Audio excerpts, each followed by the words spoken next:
Hey guys, my name's Mike. I'm a lead installer. I know there's a lot of videos out there on YouTube about tools you needed to get started in HVAC trade, but I noticed a lot of these videos are geared up specifically for service tech guys who are getting started. There's not really anything out there for install. I also noticed that a lot of these videos don't cover certain aspects that are pretty need to know things about getting started and what tools you need. For example, what kind of systems you're going to be installing, where in the country are you working, these things matter. So what I wanted to do is I wanted to make a video that's not only geared up for install guys, but also just to cover the absolute basic tools that you need to get started, especially if you're going in as a install helper. These are the tools you're going to need whether you live in Florida, up north in snow in Alaska or whatever it is. I mean, these are pretty much universal tools. If you're watching this video, the odds are pretty good you have no idea what tools you need because you haven't done the work yet. And if you haven't done the work yet, the odds are pretty good you're not going to start working for a company where they're going to throw you into all these tasks that are going to require you to use all these tools. I mean, you're probably going to be broken in, a little slow. You're going to have some tools right from the beginning. There's going to be other tools you may not need for months or even a year. So what I'm going to try to do is I'm going to try to cover the absolute basic tools that you should show up with on your first week on a job, because those are the tools you're most likely going to be using as a helper. So let's just get through it real quick here. What we have here, start off with our tin snips. I have the right and left cutting snips. Usually the lefts are designated by a little green on the handle. They do have a center cutters that are usually designated with a yellow handle. I don't carry them. I can usually do everything I need to do with these two. If you want them, carry them, but other than that, you don't really have to have it. I like to try to keep my bag light. Here's some seamers. You're going to need those. You will need some crimpers. That's pretty essential. You will need a duck knife and a pair of angle cutters or dikes. These are used to cut a lot of flex, cut the insulation and the wire in between it. You will need a Panduit strap gun, common item. I have helpers that still, after 6 months, they don't have a marker, box cutter, or a tape measure. They're constantly asking me for these things. I'm throwing measurements at these guys all day long. I'm telling them, all kinds of things that they should be marking off, and they're still asking me for these tools. I don't like it. Don't be that guy. I have a nice big beater screwdriver, nothing fancy. I actually broke the tip off of this thing about a year ago, and I'm still getting use out of it.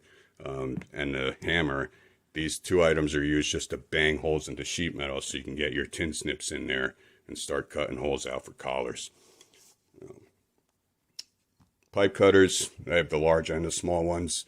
The large ones are usually my go-to. The small ones I occasionally have to use because some areas are just too tight. I can't get the turn radius, so the small ones do come in handy. I have 1/4 inch, 5/16 nut drivers. These are universal sizes in heating and air conditioning. It's been that way for 20 years. Florida, Maine, doesn't matter. These two sizes are pretty universal. I do have other size nut drivers, but I almost never use them. I have 2 medium-sized screwdrivers, one Phillips, one flathead. I don't really have any other aside from that big one over there, and the 2 little tiny ones I use for thermostats. But these 2 usually do everything else I need. I don't have a multi-tool. A lot of guys do. I don't really know why. You'll notice a lot of guys that point out they have a multi-tool in their bag, they also have all these other tools. It's a good thing they have all these other tools, because if they lost that multi-tool, they'd be screwed 6 different ways. So I actually like having the individual ones. In case I lose one, I still have the others. I do have a multi-tool, however, it's a little stubby. And the reason why I got the multi with the stubbies is because I don't want to carry 4 or 5 different stubbies around. They're very easy to lose. So having one of these is a lot easier. I do have another one as a backup because I actually thought I lost this one, but having the second one as a backup is nice. A valve core removal tool. You don't need a fancy one like this. You just need that stem. Try to do this with one hand here. All you need is that stem there with the little edge on it to remove the valve cores. They do sell them with like a little screwdriver. You just stick it in your pocket. That's all you really need. I don't have a multimeter in this array here. And the reason why is because as an install helper, you're probably not going to use a multimeter anytime soon. If you're going into service as a helper, you probably want one right away. But on installs, the only time I use my multi-tool is when I'm actually doing a startup. That's not something I leave to a helper to do. That's my responsibility to make sure the system's up and running properly, everything's charged properly. I like to do that myself. Excuse me. What I do suggest, however, is one of these little tester pens. These are little electrical testers. You can get them at Home Depot, 20 bucks. It just tells you if a circuit is live or not. I strongly recommend getting one of these, especially if you're going to be doing residential work. I can't tell you guys how many times I've come across a breaker panel that was either not labeled at all or even worse, mislabeled. There have been plenty of times I've saved a helper from electrocuting himself because he trusted the labels on the panel. It says AC, you shut the AC breaker off and all it does is kill the lights. AC still has power. So one of these is very essential to have. You can always buy the multimeter down the road when you're actually getting trained on that part of the system startup and all those other things. It's not something you have to have right away and install.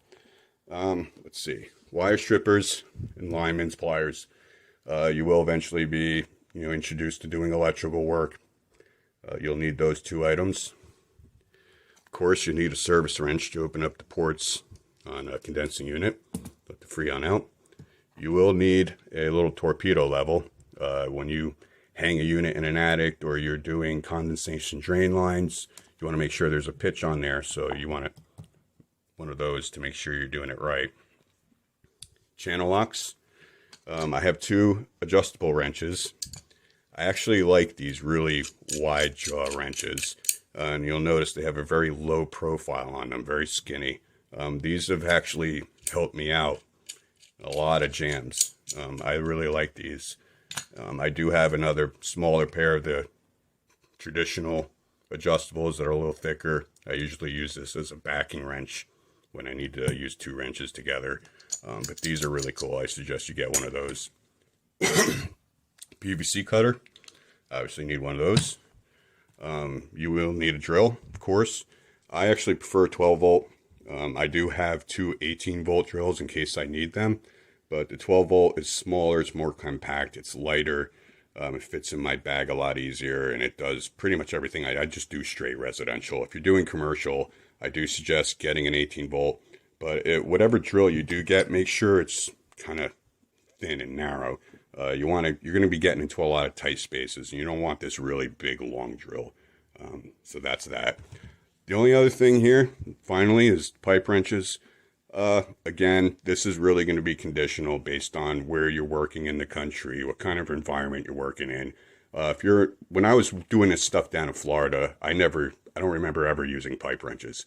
There's no natural gas or oil or anything, maybe propane once in a while, but I was usually doing AC, not a lot of heating down there other than heat pumps. Where I am now, however, I'm using pipe wrenches every single day. I do not just air conditioning systems. I do furnaces, hydronic boilers, steam boilers, hot water heaters. I do generators. So I'm working on gas pipe pretty much all the time. If you do feel you're going to be doing a lot of that kind of work at all, and you do get pipe wrenches, I suggest getting the aluminum ones. They're nice and light. My back thanks me every day for these.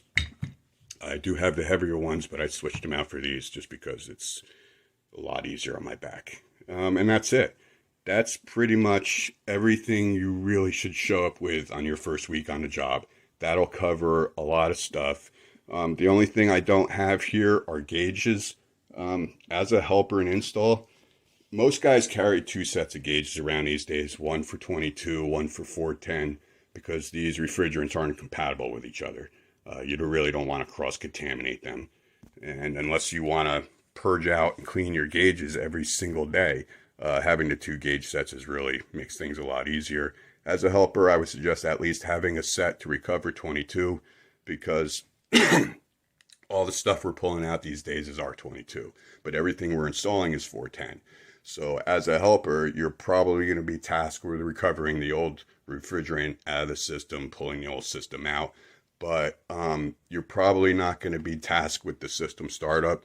Again, that's something I like to do as a lead. It's my job to make sure the system's installed properly, running properly, and so on. So that's something I prefer doing myself. I prefer using my own gauges for that purpose. I don't want to use my helper's gauges. He bought them off at eBay for $50. I don't want to use them. I want to use my own. It's just a personal preference. So if you don't really want to go out and buy 2 sets of gauges at a couple $100 a pop, just get the one for the R22 and you should be okay for a while. And that's it. You should be able to get by with just that. Anything else, there's bound to be a couple of tools that I don't have here that you may end up needing for a job. And the reason why is because every company does things differently. All the circumstances are always going to be different from one company to the next. So, for example, a lot of guys will say you need a bending bar to put ears on ductwork and stuff like that. That's true for the first company I worked for.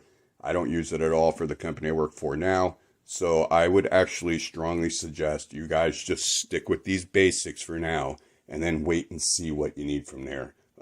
Maybe save your first paycheck for those last minute items that are not here but you do need on a daily basis and go out and get those right away. Everything else, I suggest you wait and see. You don't want to replicate somebody's bag off of YouTube and try to anticipate having every tool you're going to need.